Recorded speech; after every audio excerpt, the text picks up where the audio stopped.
Bonjour, vous m'entendez? Oui. Celui-là, ok. Oui, on t'entend bien, Valérie. Oui, c'est bon. Donc, je suis Madame Le Baillif, Valérie, chargée de mission en santé mentale sur la RS Occitanie. Donc, j'interviens uniquement pour excuser ma collègue santé des jeunes qui n'a pas pu venir aujourd'hui et qui devait présenter avec Monsieur Gaouti le dispositif Déclic. Juste, donc, me présenter en tant que référente santé mentale et que des points sont communs entre ma collègue santé des jeunes où ensemble on a des sujets transversaux, notamment sur la lutte contre la déstigmatisation, sur le déploiement des formations au risque suicidaire et le déploiement des formations premiers secours en santé mentale, entre autres. Bon, il y a d'autres sujets, mais je ne vais pas aller au-delà vu que le maître du temps nous course et que nous attendons l'intervention de M. Gaouti sur le dispositif Déclic. Bonjour à toutes et à tous. Alors, au niveau du son, c'est bon comme ça ? Alors, je vais commencer quand même par quelques remerciements parce que j'ai été très bien accueilli ici sur le territoire. Puisque j'ai pris mon bâton de pèlerin pour cette mission et je suis allé rencontrer un petit peu tout le monde, dont l'ARS ici, donc Madame Mordelet, Madame Escalé, Madame Barr, Madame Florentino, que je n'ai pas reconnu parce qu'il y avait des histoires de visio, parce qu'on s'est quand même rencontrés certains par visio. Monsieur Tagbo, que je n'ai pas revu depuis un moment, Madame Lé, que j'ai vu par là, Madame de Coudin, enfin, je vais en oublier beaucoup, je pense, Madame Cassou, enfin, j'ai rencontré beaucoup de monde, dont Madame Holbeck, Madame Lacourège. Je passerai beaucoup de temps à dire merci à tous et à toutes. En tout cas, un grand merci à Sarah Cosero pour cette organisation de cette journée de rassemblement et de ressourcement. Et donc vous pouvez voir là sur la carte d'Occitanie, actuellement il y a 6 déclics. Donc les déclics, ce sont des dispositifs de clinique indirecte concertés. Le premier, ça a été Rezado dans le Tarn-et-Garonne, puis le RAP 31, là où je travaille à mi-temps, et puis je suis sur l'autre mi-temps sur cette mission-là, très spécifique, de déploiement des déclics sur tous les territoires. Au niveau de la démocratie sanitaire, c'est important pour l'ARS, pour que tout le monde puisse disposer des mêmes dispositifs. Alors, sur les territoires, il y a des avancées, évidemment, et les Hautes-Pyrénées aussi, il y a un groupe stratégique avec lequel on a commencé à avancer. Et voilà, on est encore dans la clinique des petits pas, mais on avance bien. Et après, pour dire aussi, parce que j'ai entendu presque quelque chose de l'ordre d'être désenchanté un peu par moment ce matin, mais d'autres territoires vous envient beaucoup, par exemple la ferme thérapeutique de l'Escala, voilà, mais vraiment d'autres territoires. Là ce matin il y avait la belle présentation de la maison d'enfants diététique qui est très enviée aussi. Je pense que l'escape game, quand je vais le raconter ou quand il va être visionné, sera très intéressant pour beaucoup. Donc les déclics, voilà, ce sont des anciens réseaux qui se sont transformés et ont gardé leur nom. Par exemple, Rap 31 est resté Rap 31, mais c'est un déclic. Rezado, Résilado, sur les Pyrénées-Orientales. Voilà comment ça s'est passé. Donc l'équipe ressources, on est 3. Il y a le docteur Séverine Pavoine, qui est pédopsychiatre et qui a été pendant 20 ans sur le Rezado, donc dans le Tarn-et-Garonne. Et il y a ma collègue Agnès Chamaillou-Douglas qui, elle, est sur Arpège. Donc vous voyez, on s'est divisé déjà sur le territoire. Alors ça, c'est l'écosystème régional. Simplement, très vite, je vais le passer de manière très télégraphique. Vous voyez qu'il y a à l'échelle départementale, les 6, un collectif qui s'est créé grâce à Madame Stas Magali de la DSP qui nous a vraiment accompagnés dans la réflexion. Et puis après, ça a mené à l'équipe ressources. Alors, de quels jeunes on parle? On a dit que pas mal d'ados allaient bien. Les chiffres, c'est plus de 80% d'adolescents qui se sentent plutôt bien et en bonne santé et ont une perception positive de leur vie. Ça, c'est les chiffres qui ressortent sur les enquêtes nationales. Cependant, chez les ados, comme vous pouvez le voir, il y a une minorité qui est en difficulté, et dans cette minorité, il y a des minorités qui ont encore plus de difficultés et des troubles, avec des besoins spécifiques. Donc, dans les besoins spécifiques, ça veut dire qu'on les a un petit peu mal nommés. Longtemps, on a appelé les adolescents incasables, inclassables au niveau de la nosographie, on ne savait pas trop, à la frontière un petit peu de tout, en tout cas jamais vraiment pour nous ou pour notre institution, pas trop pour la pédopsychiatrie aussi, au bout d'un moment. Ce sont des jeunes, quand on les accompagne, alors, je vais parler d'où je suis, j'ai été longtemps éducateur en pédopsychiatrie et dans un centre de crise pour ados, puis après j'ai été sur une équipe mobile et en même temps sur un centre d'aide à la parentalité pour accompagner les parents. Les ados, quand on les accompagne chez le juge, là, dans le bureau, ils font tellement les fous devant le juge que le juge il vous dit, moi je vous fais une OPU, là, tout de suite. Bon, non, attendez, on va voir. Non, je vous fais alors une OPP peut-être. En tout cas, je vous fais quelque chose pour que vous l'ameniez tout de suite à l'hôpital. Mais on ne peut pas faire comme ça. Donc on appelle, c'est un peu des psychodrames qui se jouent. On va appeler le médecin et on va jouer des choses. On joue beaucoup à ce moment-là. Mais quand même, il va finir par être hospitalisé, ce jeune, parce qu'au vu de ses comportements, de ses mises en danger, etc., il finit par être hospitalisé. L'observation est faite au bout de 15 jours. Et il est dit qu'il n'a pas grand-chose. Donc, au niveau de la... on ne souhaite pas mettre évidemment une étiquette définitive sur l'adolescent. Alors, des fois, il y a des soignants, des professionnels qui ont besoin d'avoir une étiquette pour un jeune. Alors, moi, j'ai déjà assisté à vraiment des scènes dantesques où le médecin finit par dire: bon, mais voilà, je vous dis, c'est un état limite sévère, qu'est-ce que vous en faites maintenant? C'est bon, vous avez ça en tête, allez-y, accompagnez-le. Donc voilà, ils vont être suffisamment pas bien pour passer en pédopsie, puis de la pédopsie, ils vont repartir dans une MEX, de la MEX, ils vont fuguer, et on est parti pour un circuit, et c'est ce qu'on a appelé, mal nommé, je disais incasable, les patates chaudes. Aujourd'hui, on est revenu à quelque chose où on les appelle, en tout cas on appelle ces jeunes-là en difficulté multiples, et on essaie de les accompagner, notamment à travers les fameux déclics. Donc je ne vais pas relire, parce que vous connaissez ça très bien, et puis vous pouvez le lire, et j'aime pas trop lire un PowerPoint, c'est pas très rigolo.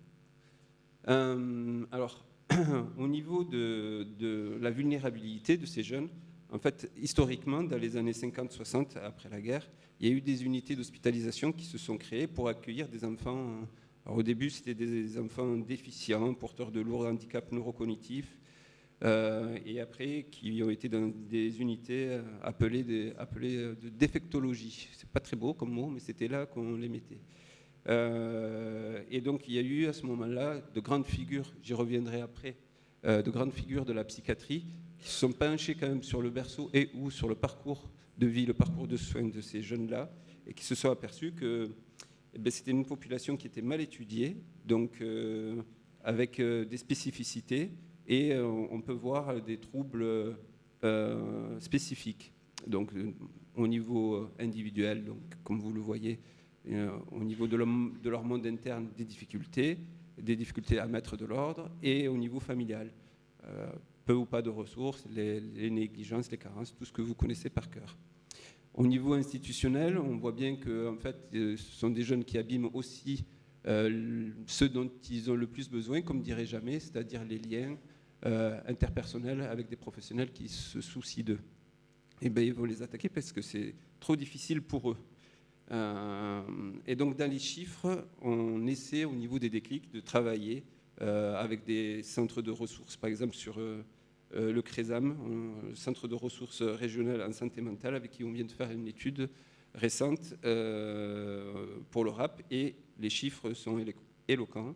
Donc sur 197 dossiers étudiés, 88% de difficultés familiales, 83% de difficultés scolaires, 76% des violences, 72% de difficultés institutionnelles, 72% de troubles du comportement et 35% de consommation de produits. Finalement, ce n'est pas tant qu'il y paraît dans les représentations par rapport aux consommations de produits, et 22% qui sont dans des replis, pour une moyenne d'âge de 15 ans, et 63% de garçons par rapport aux filles. L'étude du CRESAM, elle nous a permis de voir un peu plus qualitativement ce qui se passe pour ces jeunes. Alors, il y a eu plusieurs études. Il y a eu le professeur Bronsart qui a pris quand même à bras le corps ces jeunes-là depuis Marseille et jusqu'à Brest pour essayer de faire au moins un minimum un plaidoyer pour eux. Et ce sont des jeunes qui passent souvent, évidemment, par les services de l'ASE. Donc, ce sont des jeunes qui ont aussi, alors ils sont au carrefour du sanitaire, du médico-social, du social et de la justice. Donc il y a la PJJ très souvent aussi qui est par là. Sur les études, tout ça, je pourrais vous les faire passer. Alors, de quoi ils souffrent ces jeunes? Parce qu'ils souffrent beaucoup. Ils souffrent évidemment des troubles de l'attachement, de traumas complexes, de troubles relationnels, de comportements troublés, de comportements troublants. Parce que leurs troubles, en fait, et les négligences qu'ils ont subies souvent dans la petite enfance, sont retrouvés à l'adolescence avec une majoration, évidemment, avec l'aspect neurodéveloppemental de l'adolescence. Là, ce qu'on peut voir, c'est au niveau des effets. Alors, ces jeunes-là, ils nous amènent à des effets évidemment pour eux, le mal-être, la répétition de traumas, le fait de répéter les choses, répéter. Et en même temps, on s'aperçoit que, je ne sais pas, pour ceux qui ont des enfants et qui sont tout petits, on répète très souvent « brosse-toi les dents, brosse-toi les dents, brosse-toi les dents ». On répète « c'est l'heure d'aller au lit, c'est l'heure d'aller au lit ». Et donc, pardon ? Ah, j'ai cru que vous avez quelque chose à dire. Donc on répète, et après, on voit que c'est comme ça que les circuits, le frayage se fait pour les enfants ordinaires, etc. Mais ces jeunes-là, en fait, ils sont tellement abîmés que c'est difficile pour eux d'entendre et de devoir faire répéter ces choses-là. Pour le professionnel, évidemment, faire répéter, ça devient compliqué au bout d'un moment quand on est travailleur social, etc. Répéter la même chose, c'est compliqué. Mais on peut aussi répéter des vécus d'échec, c'est-à-dire qu'il va venir chez nous, quel que soit le champ de compétences, et on va se dire il n'est pas pour moi, je ne sais pas faire avec lui, il est plutôt pour l'autre, et donc il va amener à de l'épuisement professionnel, de l'épuisement d'équipe. Et pour ça, il existe bien entendu déjà des dispositifs, des modalités de travail que sont les synthèses, les supervisions, les GAP, et de l'autre côté, plus institutionnel, les PAG, RAPT, GOS, avec le rapport Pivot de 2015 sur le zéro sans solution notamment.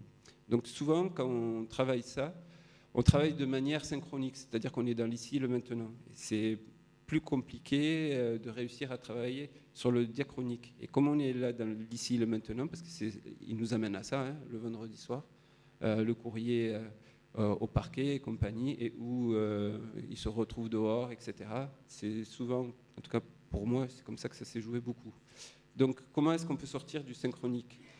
Sachant que ces jeunes-là, ils nous amènent à beaucoup de tensions et de stress entre nous. Là, vous pouvez voir des zones justement de chevauchement, puisqu'il y a différents mandats. Chacun est sur son mandat. Mais on voit que ces jeunes-là, en fait, ils sont sur tous les mandats. Et puis, on a beau se dire qu'on va créer un ciment partenarial entre tel dispositif et tel dispositif, ça devient... il faut tellement endurer qu'on n'y arrive plus au bout d'un moment. Et donc là, l'idée des déclics, c'est de travailler autrement à travers des réunions dites diachroniques. Je vais y revenir après. Souvent, on dit qu'il n'y a pas suffisamment de dispositifs autour du jeune. Il manque de dispositifs, etc. Bon, là, j'ai juste mis un jeune et un pointillé un peu partout où il pourrait être.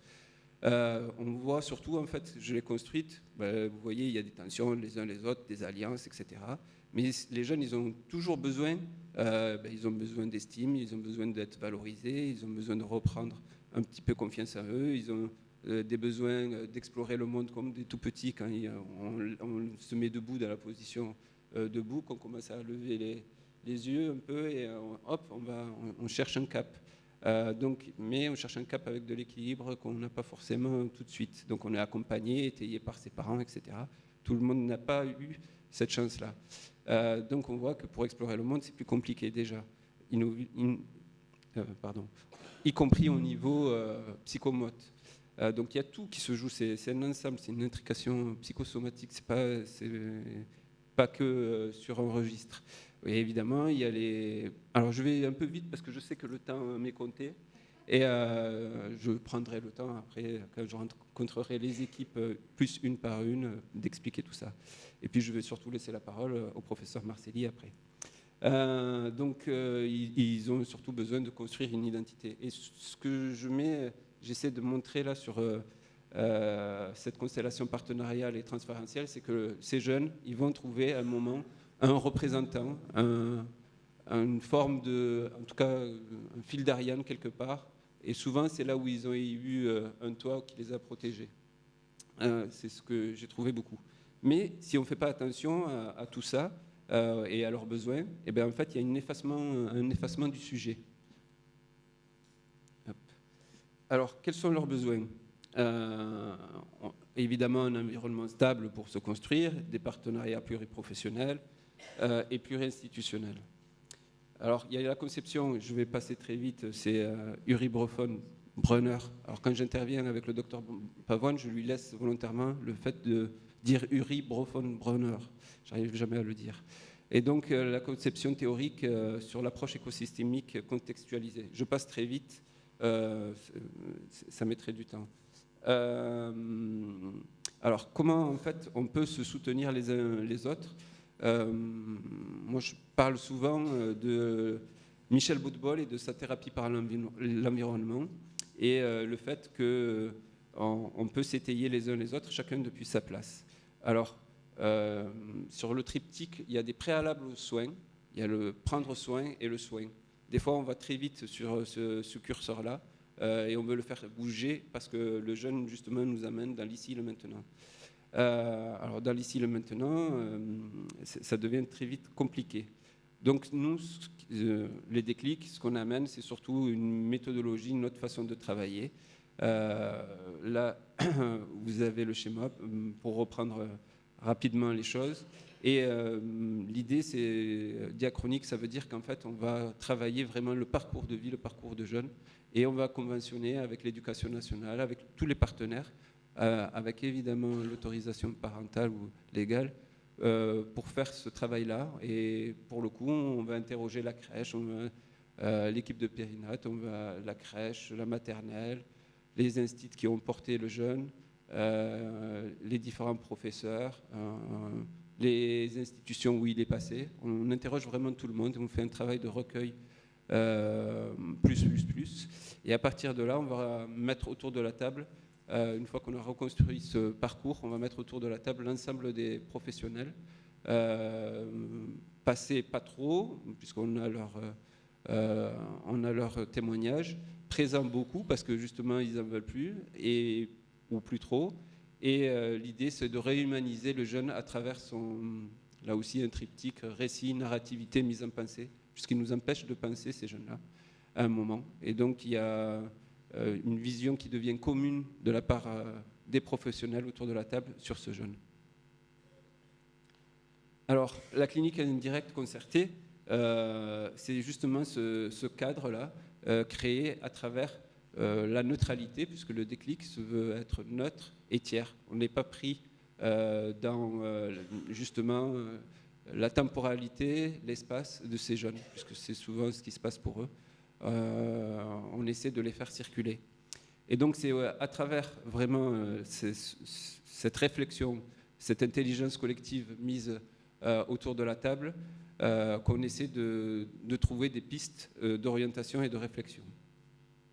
Alors pour les effets, pour les jeunes, là on voit les différents impacts. Une continuité de parcours pour le jeune. C'est justement souvent ce qui... Vous voyez, à force de travailler avec les ados, on est imprégné. Et donc, ce qui compte vraiment à faire passer, c'est à la fois pour le jeune, ne pas oublier que c'est pour le jeune qu'on travaille, pour sa famille, pour son environnement, mais que travailler seul, là on parle des pédopsychiatres beaucoup, je ne sais plus, c'est en dessous de 1200 je crois sur le territoire national actuellement. Certains disent dans très peu de temps ils seront 600, entre 600 et 800. Les chiffres sont à peu près de cet ordre-là. Et donc il y a beaucoup de choses à faire avec. Moi j'ai eu la chance donc de travailler avec pas mal de pédopsychiatres qui nous aident à comprendre aussi tous ces besoins, ces méta-besoins, le développement du jeune, et en même temps de se situer sur le fameux curseur du préalable aux soins, prendre soin et soins. Je vous laisse lire pour les impacts, etc. Je ne vais pas commenter. Si ce n'est d'éviter quand même la notion de rupture pour ces jeunes-là, qui arrivent très très souvent. Évidemment, les passages à l'acte auto-hétéro-agressifs sont récurrents. J'ai déjà utilisé le mot de endurer. Il nous faut endurer beaucoup pour les professionnels, et il faut vraiment essayer de concert de travailler tous ensemble par rapport à ça, pour éviter les répétitions. Mais après, il n'y a pas d'effet magique, parce qu'il faut aussi laisser la parole aux jeunes, et quand ils grandissent un peu, ils vous racontent aussi les différents passages qu'ils ont eus, y compris en hospitalisation. Il y a quelque temps, j'ai rencontré un adolescent, enfin non, c'est plus un adolescent, c'est un jeune homme. Et vous savez, souvent on essaie de dire, quand on les rencontre quand ils ont 25 ans, je l'ai connu à l'époque sur l'unité de crise, donc il était passé par la chambre d'isolement, d'apaisement, etc. Il se faisait vraiment mal. Et là, quand on les rencontre, en tout cas pour moi, sur Toulouse, et je me suis dit, en général, je ne demande pas trop ça va.